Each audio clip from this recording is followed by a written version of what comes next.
Pak, jadi kegiatan ini dalam rangka apa sih sebenarnya, Pak? Baik, terima kasih. Eh, Terus saya sampaikan di sini bahwa kegiatan ini adalah salah satu kegiatan Balai Bahasa Provinsi Kalimantan Tengah. Dalam hal ini sebetulnya adalah salah satu bentuk implementasi kegiatan Duta Bahasa, Ikatan Duta Bahasa Kalimantan Tengah. Mereka ini berada di bawah bimbingan Balai Bahasa Provinsi Kalimantan Tengah. Dalam hal Duta Bahasa ini secara singkat ya saya sampaikan bahwa di Indonesia juga ada Ikatan Duta Bahasa Nasional ya, dan ada di seluruh provinsi di Indonesia. Nah, salah satu kegiatan mereka itu per provinsi adalah kegiatan Krida Bahasa. Salah satunya adalah seperti adik-adik lihat pada judul kegiatan ini adalah salah satu macam implementasi dari kegiatan Duta Bahasa. Ada berapa balai, Pak, yang tergabung di sini, Pak? Kalau di Kalimantan Tengah hanya Balai Bahasa Provinsi Kalimantan Tengah saja. Di balai dan kantor yang lain di provinsi yang lain. Oh, jadi mereka ini di bawah mitra balai kah atau Ya, seperti apa? sebetulnya Duta Bahasa itu di bawah pembinaan Balai Bahasa. Pembinaan Balai Bahasa ya, Pak? Yang ada di sini ada berapa Pak jumlahnya stand dari SMA dari mahasiswa? Saya lupa jumlah pesertanya, tapi peserta di sini lebih kurang 100-an orang ya. Ada dari SMA, stand itu saya lihat ada stand dari SMA Negeri 4, SMA Negeri 5, ada dari SMK, ada sekolah Katolik, kemudian ada dari universitas ya, dari UPR, antara lain tadi ada jurusan ya, kemudian ada dari Universitas Muhammadiyah jurusan komunikasi tadi, kemudian ada dari Stikes, pokoknya dari universitas dan dari SMA ya. Apakah ini judul kegiatan Niaga Bahasa? Apakah saat transaksi di sini harus menggunakan bahasa Indonesia yang baik dan benar atau gimana tuh, Pak? Nah, tentu saja kalau kita sudah berbicara dan menggunakan bahasa Indonesia itu kan disesuaikan dengan kebutuhan ya. Artinya bahasa Indonesia yang baik dan benar itu harus disesuaikan konteksnya. Kalau harus berbahasa baku ketika berbelanja kan juga terasa aneh pasti. Jadi kita sesuaikan saja dengan kondisinya seperti itu. Apakah ini juga salah satu untuk mendorong melestarikan bahasa daerah atau gimana, Pak? Sebetulnya kami punya ada trigatra bahasa ya, itu pertama-tama mengutamakan bahasa Indonesia, melestarikan bahasa daerah, dan ya betul, yang ketiganya baru menguasai bahasa asing. Nah, jadi kegiatan ini sebetulnya mencakupi paling tidak dua hal itu, terutama bahasa Indonesia dan bahasa daerah. Ya kan adik-adik ini juga selama ini kita ajak juga untuk berkampanye untuk pentingnya bahasa daerah ya.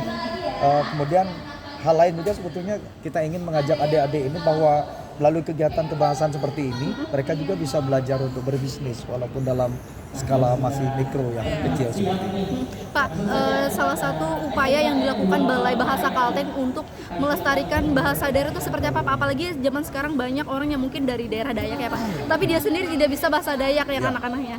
Salah satu yang kami sedang lakukan tahun sekarang adalah kegiatan yang kita sebut dengan revitalisasi bahasa daerah. Itu program Merdeka Belajar dari Kementerian Pendidikan, kemudian Riset dan Teknologi.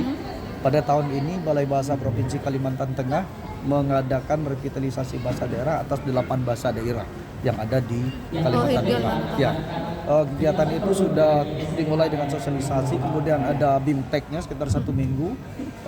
Kemarin itu para guru diminta mengimbaskan ke sekolah-sekolah, ke para siswa di wilayah masing-masing di seluruh kabupaten, di 14 kabupaten kota Kalimantan. Kemudian dalam suasana sekarang September Oktober ini para pejabat kemudian para guru di dinas-dinas pendidikan di kabupaten kota sedang bergiat untuk merencanakan kegiatan lomba festival tunas bahasa ibu namanya, untuk bahasa dan sastra daerah di daerah. Ada juga yang sudah melaksanakan kegiatan itu salah satu kabupaten. Rencananya nanti kita akan mengadakan festival tingkat provinsinya di bulan November, di minggu kedua sampai minggu ketiga November, tingkat 1 provinsi Kalimantan Tengah. Itu salah satu desain besar untuk membuat bahasa dan sastra daerah itu terus lestari. 8 bahasa itu, Pak, apakah dari suku yang ada di sini berarti ya, Pak ya? Ya, 8 bahasa itu ada misalnya bahasa Dayak Ngaju, bahasa Dayak Odanum, bahasa Siang, bahasa Bakumpai, ada bahasa Melayu Kota Waringin ya di sana Kota Waringin. Itu 8 bahasa yang ada di 8 sini. bahasa yang Dari sekitar 26 bahasa yang ada. Pak, bahasa Otdanum kan penuturnya sudah semakin tipis nih Pak. Bahasa mana? Otdanum, bahasa daerah Otdanum itu upaya gimana Pak? Apakah anak-anak yang generasi muda diupayakan buat revitalisasi bahasa daerah atau dari yang ini Pak, apa datu-datunya gitu? Saya tidak tahu angka pastinya ya tentang bahasa Otdanum itu berapa jumlah pemakainya sekarang. Tapi satu hal yang perlu kawan-kawan pewarta ini perlu saya sampaikan di sini adalah kemarin ketika saya berdiskusi dengan kawan-kawan dari Puruk Cahu dari Dinas Pendidikan, ada hampir 5 kampung di Puruk Cahu itu yang di kampung itu bahasa siang hampir tidak dipakai lagi. Iya, iya benar. Itu salah satu penyebabnya adalah salah satu di antara beberapa penyebab generasi muda sudah kurang memakai bahasa itu dan mereka sekolah keluar dari Puruk Cahu kemudian barangkali sebagian tidak pulang ya dan tidak memakai bahasa itu. Saya sangat mengkhawatirkan kalau sampai 5 desa itu nanti tidak memakai lagi bahasa siang itu akan menjadi masalah. Tapi di Puruk Cahu sendiri kita melaksanakan kegiatan RBD itu tempo hari kita mengadakan pelatihan hampir 1 minggu untuk revitalisasi bahasa daerah bahasa siang di Puruk Cahu itu. Yang tentang bahasa Otdanum tadi, salah satu yang kita lakukan juga seperti yang tadi kita sampaikan, kita mengadakan kegiatan RBD ini, bahasa Otdanum termasuk yang menjadi sasaran. Dalam hal lain juga kita bekerja sama dengan termasuk Dinas Pariwisata. Saya sudah bertemu dengan Kepala Dinas Kebudayaan dan Pariwisata di provinsi, juga dengan Dinas Pendidikan di mana bahasa Otdanum itu dipakai, supaya bahasa Otdanum itu sedapatnya juga digunakan sebagai salah satu mata ajar muatan lokal di sekolah ya.